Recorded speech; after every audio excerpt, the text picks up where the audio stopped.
Sejak Kiai Imad melemparkan isu skeptis tentang nasab Alawi, jagat maya Indonesia jadi ramai diskusi tentang nasab Habib. Banyak juga yang semakin ragu dengan nasab para Habib itu, karena memang banyak oknum Habib yang meresahkan di tengah masyarakat selama ini. Hal ini seperti bom waktu yang sudah dipendam lama oleh masyarakat dan meledak ketika Kiai Imad mengucapkan statement nasab Alawi itu terputus. Masyarakat merasa inilah saatnya untuk meruntuhkan kekuasaan para Habib yang telah berdiri kokoh selama ini. Mereka seolah-olah ingin berteriak bahwa semua manusia itu sama, siapa bapaknya tidak akan menentukan baik dan buruknya seseorang. Kita akan bahas bagaimana kita menyikapi isu nasab ini. Apa yang harus kita lakukan pada oknum Habib yang nyeleneh? Mau tahu selengkapnya? Simak sampai habis video ini.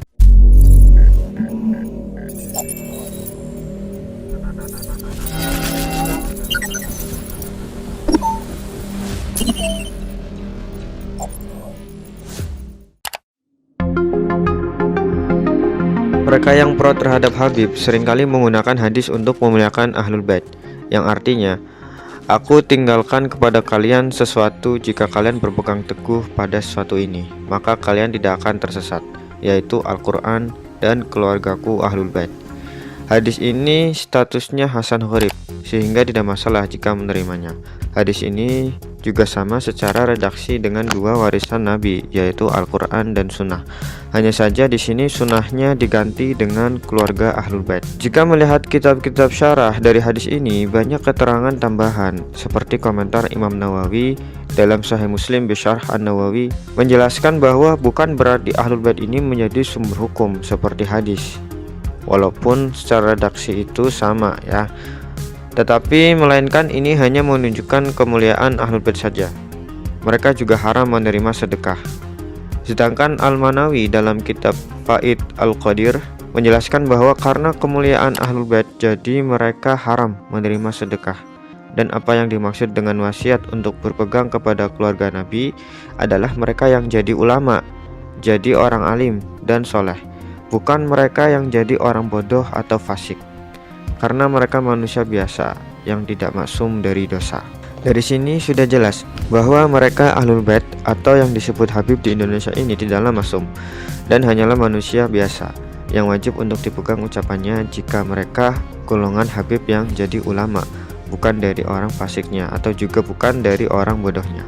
Dengan demikian, sebenarnya Habib pun sama saja posisinya dengan ulama-ulama selain Habib lainnya, dan juga sama saja dengan manusia-manusia biasa lainnya. Tentu saja Nabi juga pasti tidak akan bermaksud untuk menyuruh kita sebagai umatnya untuk terlalu mencintai buta keturunannya, apalagi jika itu fasik. Nabi sendiri juga pernah bersabda di dalam hadisnya bahwa jika Fatimah anaknya melakukan kejahatan, mencuri, maka beliau sendiri sebagai ayahnya yang akan memotong tangan Fatimah. Dari hadis ini sudah jelas bahwa Fatimah sendiri sebagai anak dari seorang nabi tidak ada toleransi jika melakukan kejahatan atau maksiat. Tidak serta-merta keturunan nabi itu bebas melakukan apa aja, seolah-olah maksum terlindungi dari dosa. Lebih jauh lagi, Said Abdullah bin Alawi Al-Haddad dalam Fusul Ilmiah wal Usul Al-Hikamiyah memberi warning bahwa mencintai dan menghormati Ahlul Bait itu sewajarnya dan tidak berlebihan. Bahkan jika mereka melakukan kesalahan, hendaklah didoakan agar kembali ke jalan yang benar, sama seperti manusia biasa pada umumnya. Karena sesuai dengan Al-Ahzab ayat 30 bahwa keluarga Nabi itu jika melakukan kebaikan, maka pahalanya akan dilipat gandakan. Begitu juga sebaliknya, jika melakukan maksiat juga akan dilipat gandakan. Pernahkah kalian didatangi oknum Habib yang minta-minta uang langsung ke rumah? Masih mending kalau jualannya minyak wangi, asalkan tidak maksa. Lah ini datang-datang langsung minta uang aja, kayak anak minta uang jajan ke orang tuanya. Padahal jelas hadisnya jika keturunan Nabi tak boleh menerima sedekah. Bahkan ketika cucunya Husain mengambil kurma, beliau langsung menyuruh untuk mengeluarkannya. Kalau minta-minta kan berarti minta sedekah, sedangkan kalau hadiah itu berarti dikasih atau kehendak dan niat orang yang memberi. Saya mengalaminya sendiri. Waktu itu masjid depan rumah mengadakan pengajian, dan kebetulan pembicaranya adalah seorang Habib dari Semarang. Setelah selesai acara ramah tamah, tiba-tiba ada beberapa Habib yang terbilang masih muda, bahkan remaja yang minta amplop dan mengatasnamakan rombongan dari Habib penceramah itu. Kayak gini kan secara tidak langsung berarti merendahkan kakek mereka sendiri.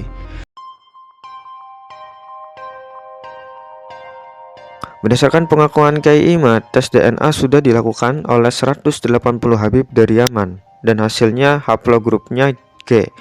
Sedangkan semua keturunan Nabi harusnya haplogrupnya J1 seperti di Arab Saudi, Yordania, dan Maroko. Itu semuanya haplogrupnya J1. Jadi selain menggunakan metode historis dengan melacak kitab-kitab nasab, juga Kiai Imad melakukan metode empiris yang lebih ilmiah, yaitu dengan menggunakan tes DNA. Sebenarnya bukan masalah perlu atau tidak perlu.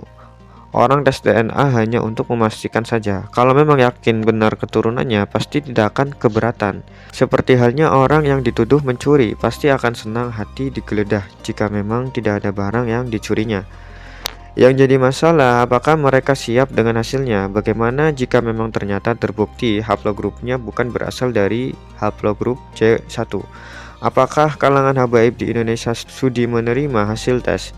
Ini yang pastinya akan meruntuhkan kekuasaan yang sudah mengakar selama bertahun-tahun. Ini bukan tentang penghinaan kepada zuriyah Nabi, bukan juga tentang pengingkaran terhadap Habib yang ada di Indonesia.